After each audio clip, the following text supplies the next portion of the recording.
ಚಿತ್ರದುರ್ಗ ನಗರದಲ್ಲಿರುವ ಪುರಾತನ ಪೇಟೆ ಆಂಜನೇಯ ಸ್ವಾಮಿ ದೇವಸ್ಥಾನದಲ್ಲಿ ಶ್ರೀರಾಮನವಮಿ ಪ್ರಯುಕ್ತ 3 ದಿನಗಳ ಕಾಲ ಶ್ರೀರಾಮೋತ್ಸವ ಶತಮಾನೋತ್ಸವ ಸಂಭ್ರಮದಿಂದ ನಡೆಯಿತು.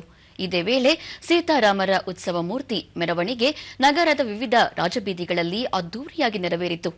ದೇವಾಲಯವನ್ನು ವಿವಿಧ ಬಗೆಯ ಹೂಗಳಿಂದ ಅಲಂಕರಿಸಲಾಗಿದ್ದು ದೀಪಾಲಂಕಾರ ಮಾಡಲಾಗಿತ್ತು. ವಿವಿಧ ಭಜನಾ ಮಂಡಳಿ ಸದಸ್ಯರು ಹಾಗೂ ಇಸ್ಕಾನ್ ಸದಸ್ಯರು ದೇವರ ಕೀರ್ತನೆಗಳನ್ನು ಹಾಡಿದರು.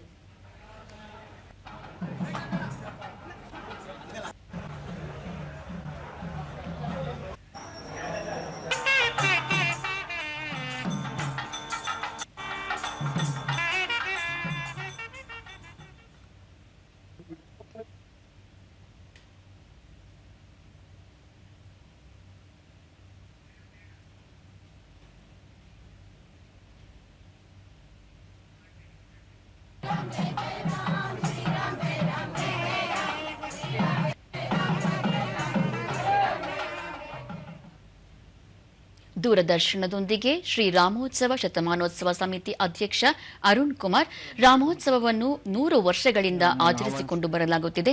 ರಾಜ್ಯ ಹಾಗೂ ಹೊರ ರಾಜ್ಯಗಳ ಕಲಾವಿದರು ಆಗಮಿಸಿ ಸಂಗೀತ ರಸದೌತಣ ನೀಡಿದ್ದಾರೆ ಎಂದರು. ಜೊತೆಗೆ ಇವತ್ತಿನ ದಿವಸ ವಿಶೇಷವಾಗಿ ಇವತ್ತು ನಗರದ ಪ್ರಮುಖ ಬೀದಿಗಳಲ್ಲಿ ನಮ್ದು ಸೀತಾರಾಮಚಂದ್ರ ವಿಗ್ರಹಗಳ ಒಂದು ಮೆರವಣಿಗೆ ಇರುತ್ತೆ. ನಂತರದಲ್ಲಿ ಉಯ್ಯಾಲೋತ್ಸವ ಇರುತ್ತೆ. ಆಮೇಲೆ ಮಂಗಳೋತ್ಸವ ಆದ ನಂತರ ಸಾರ್ವಜನಿಕರಿಗೆ ಸುಮಾರು 1,000 ಜನಕ್ಕೆ ಅನ್ನ ಸಂತರ್ಪಣೆಯನ್ನು ಸಹ ಏರ್ಪಡಿಸಿದ್ದೀವಿ.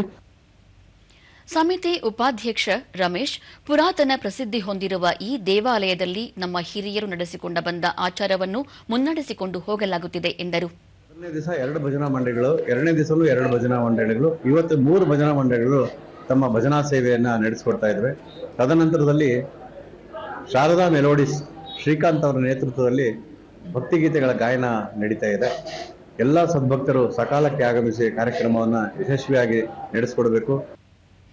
ಸಮಿತಿ ಕಾರ್ಯದರ್ಶಿ ಡಾ ಬಿಸಿ ಅನಂತರಾಮು, ರಾಮೋತ್ಸವ ಅಂಗವಾಗಿ 3 ದಿನಗಳ ಕಾಲ ವಿಶೇಷ ಪೂಜೆ ಕಾರ್ಯಕ್ರಮಗಳನ್ನು ನೆರವೇರಿಸಲಾಗಿದೆ ಎಂದು ಹೇಳಿದರು. ಅಧ್ಯಕ್ಷನಾಗಿ ನಾನು ರಮೇಶ್ ಅಂತ ಹೇಳಿ ಇಲ್ಲಿ ಕಾರ್ಯಕರ್ತನಾಗೂ ಸಹ ಇದ್ದೀನಿ. ಇಲ್ಲಿ ವಿಶೇಷವಾದಂತ ಆಂಜನೇಯನ ದೇವಸ್ಥಾನದಲ್ಲಿ 100 ವರ್ಷದಿಂದನೂ ಸಹ ರಾಮೋತ್ಸವಗಳು ವಿಶೇಷವಾಗಿ ನಡೀತಾ ಇದೆ. ಈ ದಿನ ಉತ್ಸವ, ಮಧ್ಯಾಹ್ನ ತೀರ್ಥ ಪ್ರಸಾದ, ಅನ್ನ ಸಂತರ್ಪಣೆ ಎಲ್ಲ ಇರುತ್ತೆ. ಎಲ್ಲರೂ ಭಾಗವಹಿಸಬೇಕು ಅಂತೇಳಿ ಪ್ರಾರ್ಥನೆ ಮಾಡ್ತಾ ಇದ್ದೀನಿ.